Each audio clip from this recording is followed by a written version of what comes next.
I'm not addicted to video games. I can stop anytime I want. Or can I? We're gonna be talking about all that and more, but first, coffee.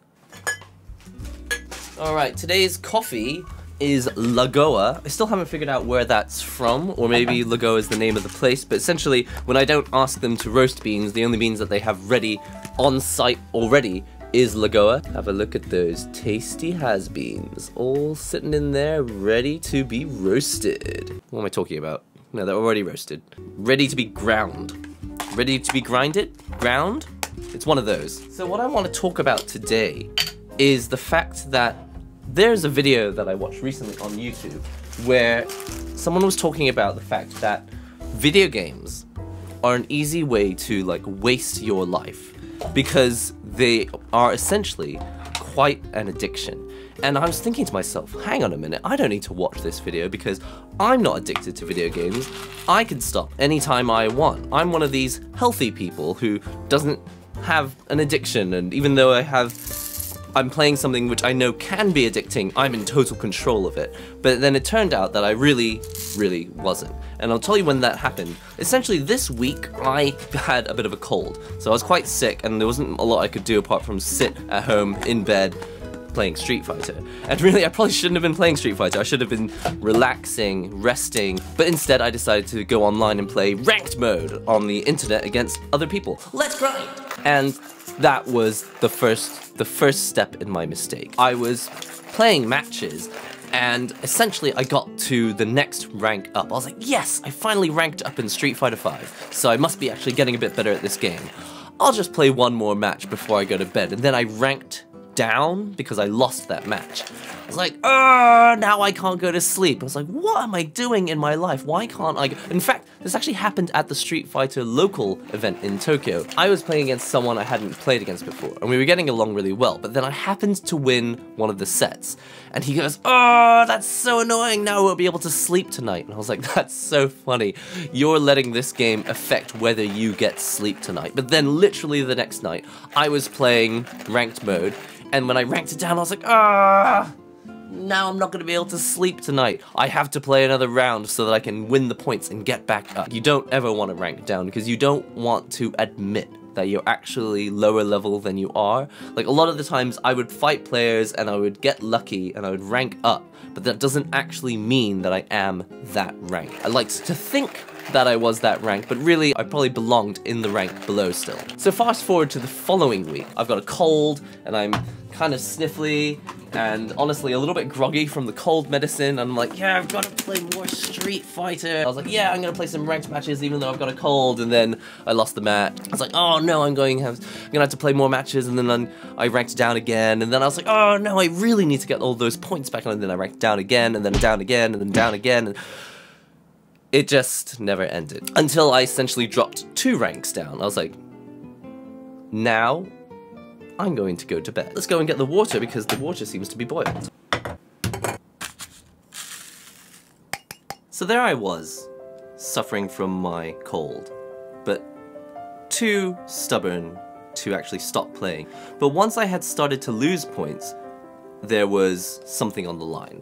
I had laid something down that I needed to have returned on my investment, as it were.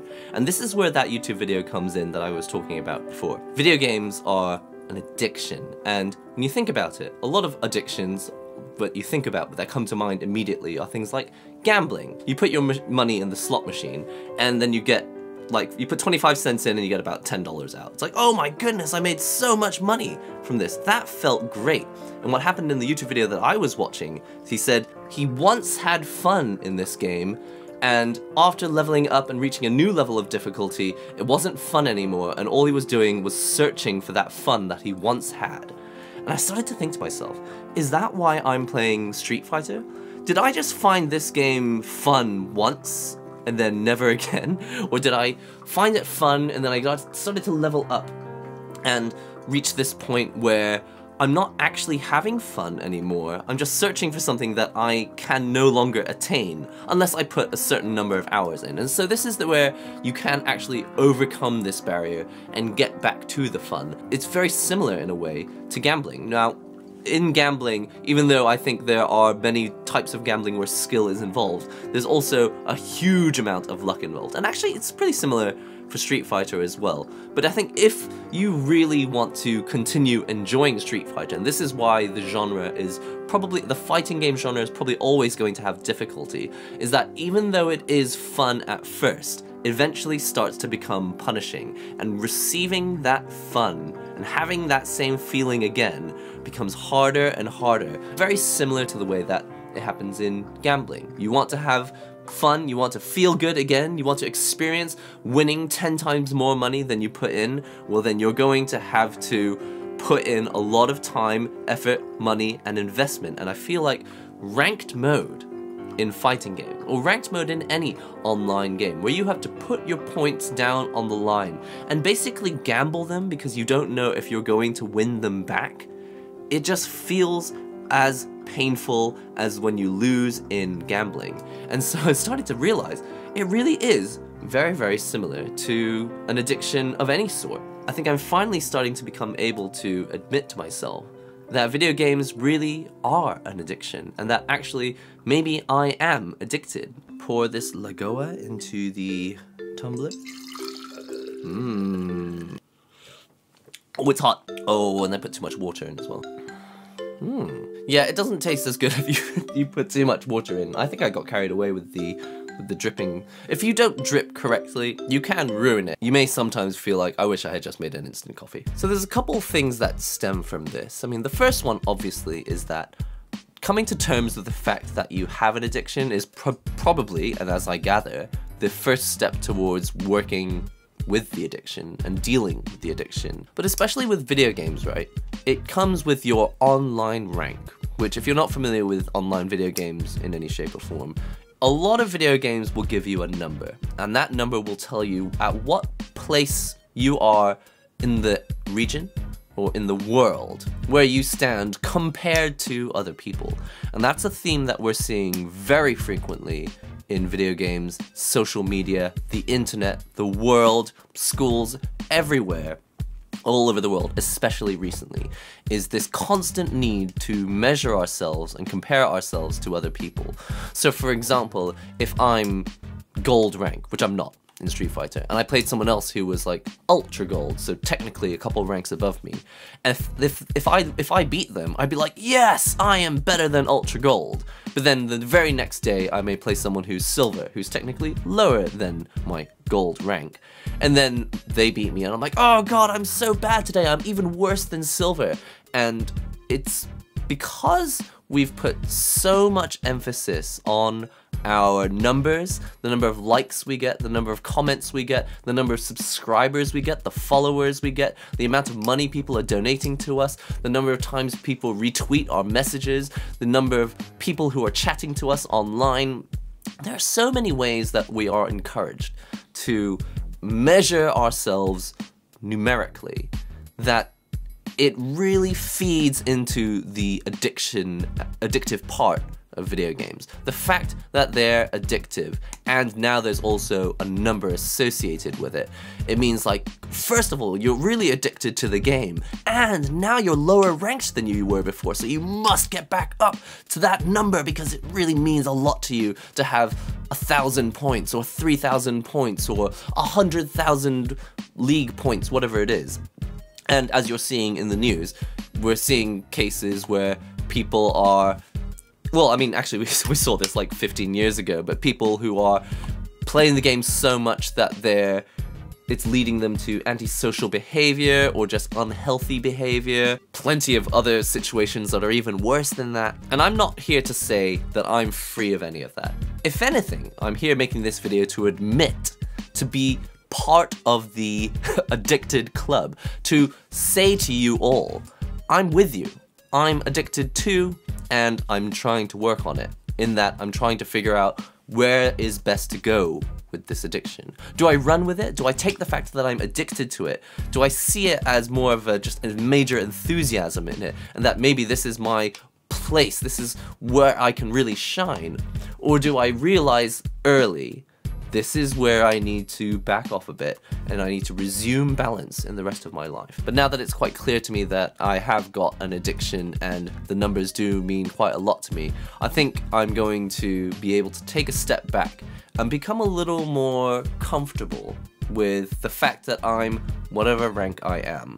And if today I lose half of my league points and I become a rookie again, then that's fine. Maybe I am rookie level, but I'm just going to be comfortable with that, and I am going to succeed at my own pace. And I think it really helps that I've been watching a lot of Dragon Ball recently. I mean, it seems like Dragon Ball should be a boring show, right? Literally, it's just about numbers. I'm level 9,000, you're level 10,000. Alright, now I'm level 12,000, now I'm level 22,000, and now I'm level 60,000, and it's just the power levels just keep going up. It's like, how could this show possibly be interesting? But what makes Dragon Ball, and shows like Dragon Ball, interesting, is that every single person has a different approach to how they level up, and they have a different philosophy about what leveling up means to them. So the easiest, most obvious example is that Vegeta, who is one of the earlier villains in the show, he decides very early on that he doesn't just want to be the strongest of, like, the world and the universe. He just wants to be stronger than Goku, to the point that even when Goku is out of commission and can't fight anymore, Vegeta just sits around practicing so that if Goku suddenly wakes up and is able to fight again, then he'll be ready. So it's like, to me, the whole rank situation and the number of points and stuff, that did matter to me, but now I think I'm able to take a step back and go, okay, well, yeah, I got to, and I'm pretty low level, so I was like, I got to, like, Ultra Bronze today. That doesn't actually mean I'm Ultra Bronze. It means that it says Ultra Bronze next to my name, but I could go up against a Bronze player today and still lose. I mean, I go to the locals at Street Fighter Weekly and I sometimes beat people who have twice as many league points as I do, but then we'll do the next set and I'll lose. These numbers, it's not that they don't mean anything. They are useful indicators, but it's very easy to get carried away and stressed out unnecessarily. I could spend time feeling upset about the fact that I lost to someone who's weaker than I am. But the truth is, maybe my rank isn't exactly what the word says next to mine, and maybe their rank isn't exactly what it says next to their name. And I don't think it's the video game developers and publishers' intention to cause all this unnecessary stress. It is just the confluence of like a million different factors in social media, video games, the fact that schools are very competitive now, there's the fact that degrees are worth less than they used to be, so you have to get like an even stronger degree than before. There's inflation within qualifications. Essentially what I'm trying to say is that, yes, rank is a great indicator to help you know whether you're making progress, and I think that's probably how it was designed. But how it's actually being used in practice is we're just feeling a lot of undue stress. Stress that I don't think was actually intended in the system. And then again, maybe it was. But it always comes back to Dragon Ball. Essentially, it's a show that should be boring, but it's intensely interesting to me because everyone has their own idea of what progress actually means. Whether it means beating one specific person, whether it means being able to protect the ones you love, whether it means being able to show that you learned something and were able to put it into practice in a real mission, in a real match, in a real online setting, in a real whatever setting. Or maybe you were just trying to prove to yourself that getting better in a game means that you can get better at anything, and so then you're now going to try picking up the guitar, and now you're going to try picking up learning a new language, all sorts of challenges that are out there. In fact, I was watching Jikoken TV, which is the show that they do with Fudo. He like teaches new beginners and all that. And there was the guy who came on, and his introduction was that he said he plays Street Fighter because every time he loses, he knows exactly why he lost, and that unlike other games, sometimes you're not really sure what happened and why you lost. In fighting games especially, it's very clear you dropped that combo, you missed that opportunity, you did that thing wrong that you've been trying to tell yourself to do differently every single time. And he said that had massively positive results in his actual day-to-day life, because where he was doing things that he wanted to do differently, he became able to recognize those situations and act on it. Video games and addiction. You could massively waste your life away if you're not aware that it's an addiction, or you can come to terms with the fact that you are addicted and figure out where you're going to go from here, and that's essentially where I am right now. I still don't actually know where I'm going to take it, but I think the first step for me is I'm taking a step back and I'm going to try and realize what progress actually means to me. What do I actually really want from this? Is it just to make content, or is it actually so that I can go and beat people and be the best in the world for whatever reason that I really must be stronger than other people at this video game? But right now, I'm trying to remember why I got into this, and I got into this because I really love playing the game and I had a lot of fun once, and I want to have that fun again, and I'm trying to figure out how to do that without getting stressed out about the numbers. Anyway, don't forget to comment, like the video, subscribe, and all that great stuff, but remember that all these numbers, like the likes on the video, the comments on the video, the number of subscribers you have, or the number of people watching your stream at this very moment, maybe you've had 0 viewers for a year or longer, these are just numbers, and they're designed to be indicators to help you understand what you need to do differently. Because if you do have 0 subscribers, you probably do need to do something differently, but it is not an absolute measurement of your personal value and worth,